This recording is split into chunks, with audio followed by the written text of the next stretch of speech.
Hola gente querida, amigos de la música, ¿cómo están? Hoy, debido a todas las preguntas que nos llegan al canal, voy a hacer un tutorial diferente. Fíjense que no tengo nada en mis manos, así que hoy les voy a contar y vamos a buscar cuál es la clave para poder elegir tu teclado o tu piano. ¡Vamos!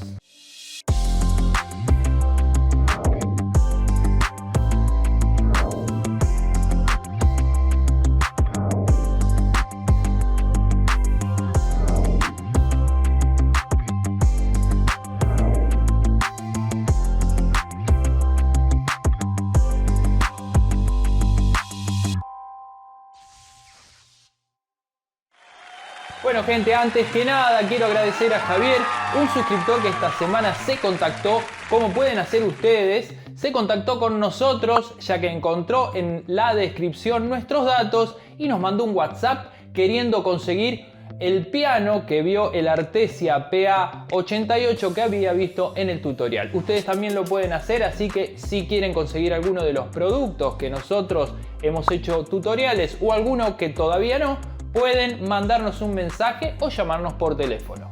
Así que, gente, bueno, así arrancamos este tutorial. Les voy a buscar más o menos la explicación a cómo poder conseguir tu teclado o tu piano también de esta manera. Lo primero que vamos a tener en cuenta es cuántas teclas vamos a necesitar. Hay veces que los profesores mismos nos dan esa indicación. Teclados vienen de diferentes octavas o cantidades de teclas, que pueden ser 25 teclas, 49 teclas, 61 teclas, a esto es lo que se le llama 5 octavas, 76 teclas, que no es tan común, no es tan buscado ni tan usado, y el 88 teclas, que es más que nada lo que le llamamos el piano digital. En el inicio normalmente se pide el 61 teclas, que son 5 octavas. Si la persona que va a iniciarse es un niño muy chiquitito, menor de 10 años, que el tamaño de su mano chiquito y tiene dedos muy chiquititos, normalmente se usa el de 25 teclas o el de 49 teclas. Y si el aprendizaje que se va a hacer por lo general en un conservatorio o con un profesor de música clásica, vas a necesitar el 88 teclas, que es ya el piano. Por otro lado, también el tamaño de la tecla es muy importante. Normalmente los teclados o los órganos de 25 teclas vienen para niños, por lo tanto vienen con una mini tecla. Y los teclados que ya están preparados para un adulto o una persona mayor a 10-12 años es el tamaño normal de teclas o tecla grande, tecla adulto. Por otro lado, esa tecla puede venir plana o puede venir con profundidad. Y a esto le agregamos que hay tres tipos de pesos que puede tener la tecla, que es liviana, semipesada y pesada, que es la que llamamos acción martillo. Para mostrarles estas características, aquí a mi lado tengo un órgano con tecla plana y por otro lado tengo un órgano con tecla profunda. No siempre la tecla profunda significa que sea pesada. Hay veces que puede ser una tecla profunda y así todo sigue siendo liviana, como en este caso. Con respecto al tipo de tecla, al peso de la tecla, normalmente los órganos que vienen para aprendizaje, que normalmente están hechos para un público muy principiante, vienen teclas livianas. Y después, ya cuando estamos buscando en pianos acción martillo,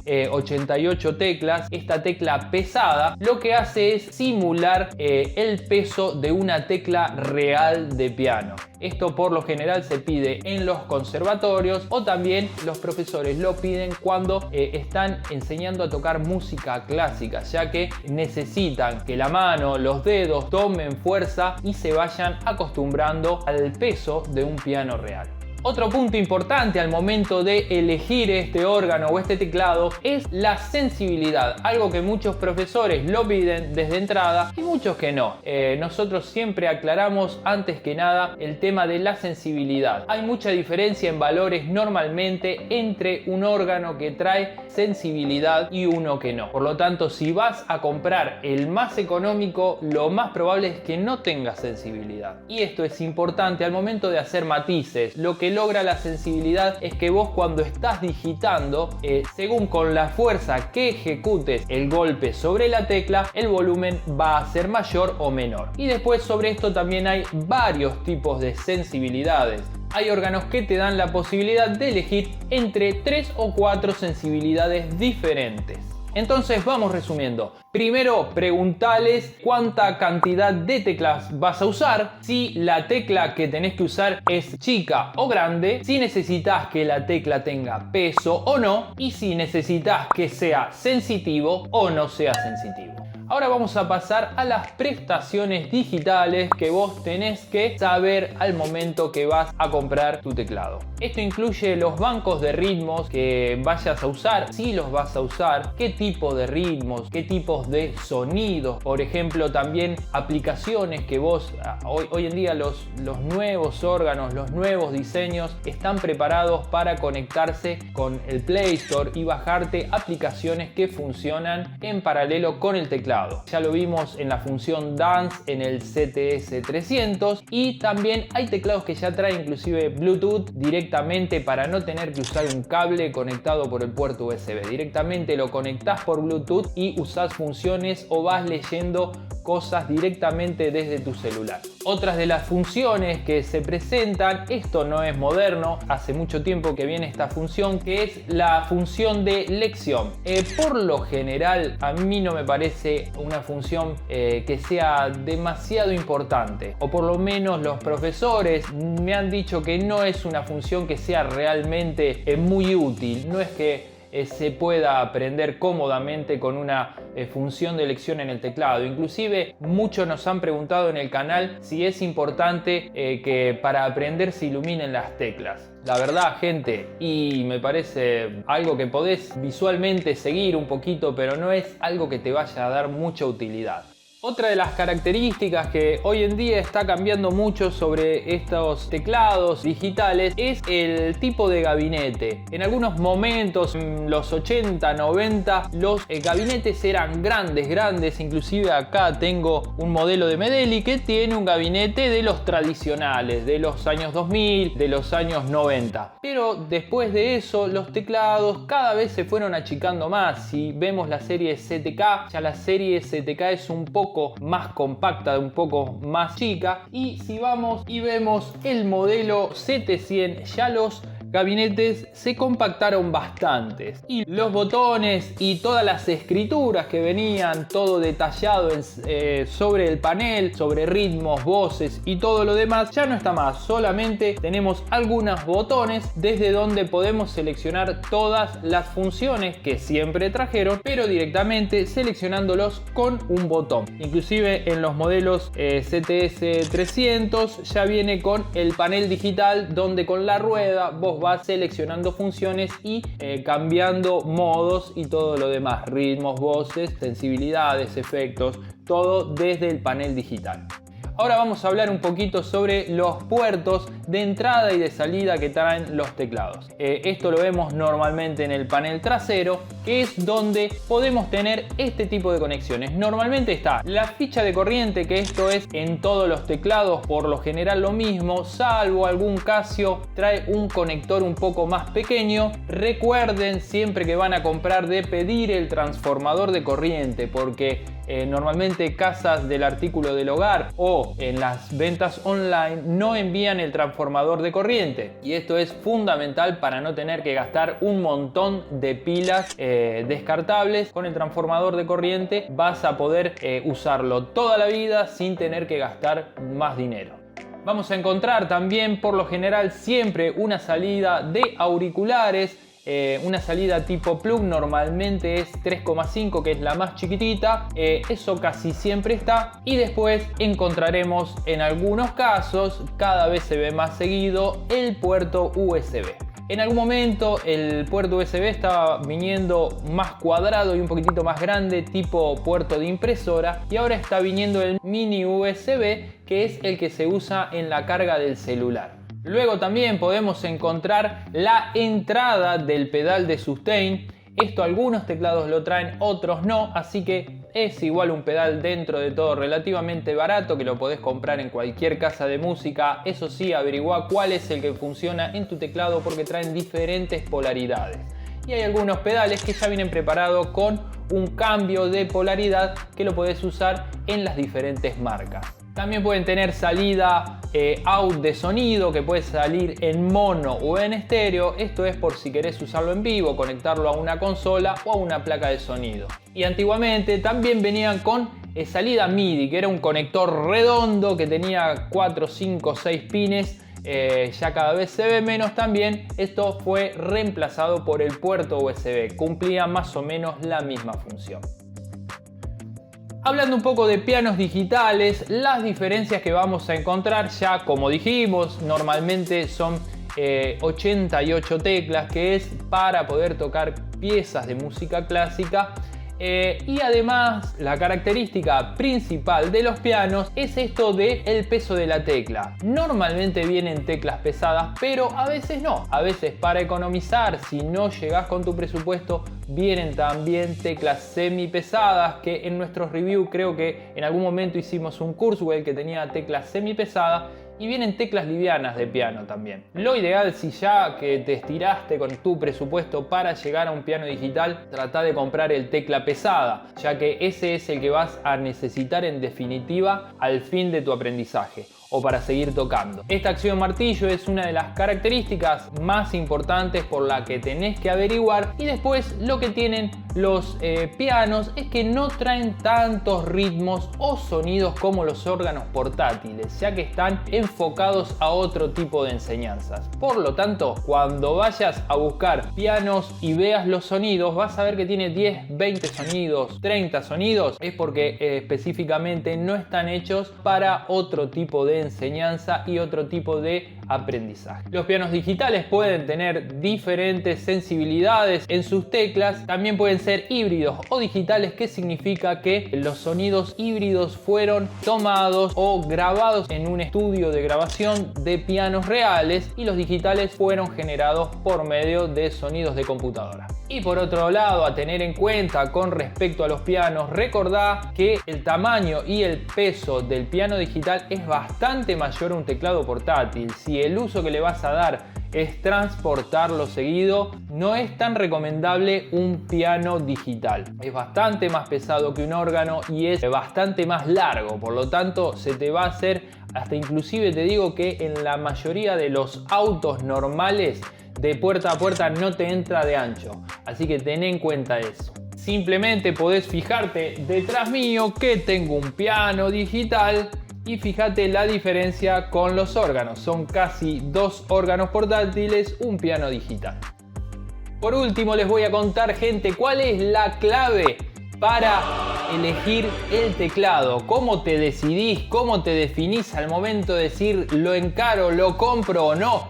Vamos a hacer un resumen. Ten en cuenta si es para iniciarte o si es para una persona que ya viene tocando o vos ya venís con un aprendizaje previo.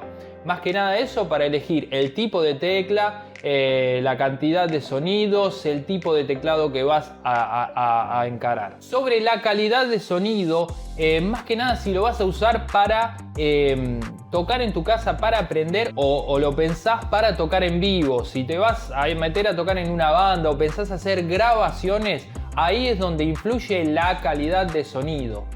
Por otro lado está el presupuesto que vayas a gastar. Esta es la clave, gente, el presupuesto que tengas. Realmente cada órgano, cada piano tiene mayor cantidad de prestaciones, funciones, puertos de salida, de entrada, calidad de sonido y volumen. Depende el presupuesto que vayas a gastar. Trata de reunir dentro del presupuesto que tenés la mayor cantidad de características de todas las que te dije antes. Uní todos esos puntos y cuanto más puedas reunir, esa es la clave para poder elegir tu teclado o tu piano. Siempre ten en cuenta que las marcas más chicas tienen que darte mayor cantidad de prestaciones por menor precio. Entonces, si tu presupuesto es acotado, hay veces que es conveniente buscar un órgano de una marca un poquito menos conocida que traiga más cantidad de funciones y no irte al Roland más básico de todo, donde no tenés sensibilidad, no tenés peso de tecla, no tenés sonidos. Entonces eso, también hay veces que las las marcas importantes, por ser marcas importantes y por haber logrado eso, tienen por el mismo valor que un teclado de una marca menor trae de todo, este teclado de mejor marca trae menos cantidad de prestaciones, funciones, puertos y demás. Y hay veces que hay muchas marcas que no son tan conocidas y la van peleando muy bien. Lo hemos visto esto en los tutoriales que hemos hecho de Artesia. Artesia está fabricando unos pianos y unos órganos que están muy buenos. En algún momento Medeli fue el competidor que estaba peleando desde abajo y lograba las mismas funciones que las grandes marcas. Hoy Medeli ya se transformó en una gran marca, por lo tanto elevó sus precios. Así que muchas veces hay que buscar, hay que escucharlos, hay que tocarlos. Tengan en cuenta el volumen que tienen los teclados. Hay muchos teclados que traen un montón de funciones y cuando escuchás el nivel de volumen tenés un resto muy pequeño, por lo tanto eso está bueno probarlo. Me preguntaron mucho sobre el CTK 3500. CTK es una serie de Casio que ya casi está descontinua. En la página principal de Casio ya no aparecen en una parte secundaria y este es un modelo que ya está siendo reemplazado. Por lo tanto, una de las cosas que me preguntan es si el Casio CTS es mejor o peor que el CTK 3500. Mirá, te voy a decir que, por ejemplo, a mí el gabinete de los Casios antiguos de la serie CTK, que estaba bien explicado todo arriba, que estaba lleno de botones, me gustaba más a mí. Ahora tenés que ingresar en el sistema, en la pantalla digital, buscar uno por uno, con menos botones. Y comparando esta serie CT con los CTK, el problema de los CTK, aunque sea muy lindo el panel, tienen poco volumen o tenían algunos modelos muy poco volumen. El CTK 3500, si lo comparás con el Casio CT300, el Casio CT300 trae muchísimo más volumen que el CTK 3500. Ahora la serie en realidad que podríamos decir que reemplazó a la serie CTK 3500 es la serie CTX, que lo pueden buscar en nuestros videos. Hicimos el CTX 700 y la verdad que está muy bueno. Es todo el panel a la antigua con todas las funciones sobre el panel, pero con una mejora muy importante que es la fuente AIX, que logra un sonido muy real en estos teclados portátiles. Muchos suscriptores me preguntaron sobre si es mejor la serie CTS 300 o el Yamaha PCR 363. Lo que les digo normalmente es que esta serie PCR se actualiza muy de vez en cuando, por lo tanto tiene algunas funciones que son bastante antiguas, pero también tiene una calidad de sonido y de construcción que está buenísimo. Yo te diría que por el valor que sale el Yamaha PCR 363 y el valor que sale el CTS 300, el Yamaha es bastante más caro. Por eso te diría que compite más contra el CTS 400, que es el teclado de Casio que ya trae conexión Bluetooth y bastante más sonidos. Es decir, si tienen que comparar, comparen el CTS 400 de Casio con el PCR 363. Así que gente, muchísimas gracias por seguirnos, por mirarnos. Quiero que sigan mirando los videos a continuación y que me digan en los comentarios qué opinan de todo esto que les conté. ¿Qué marca o qué modelo elegirían? Depende de todas estas características. ¿Vos qué teclado tenés? A ver, contame en los comentarios qué resultados te dio. Muchísimas gracias. Síganos en Instagram y Facebook como La Sala Instrumentos. Gente, hasta la próxima.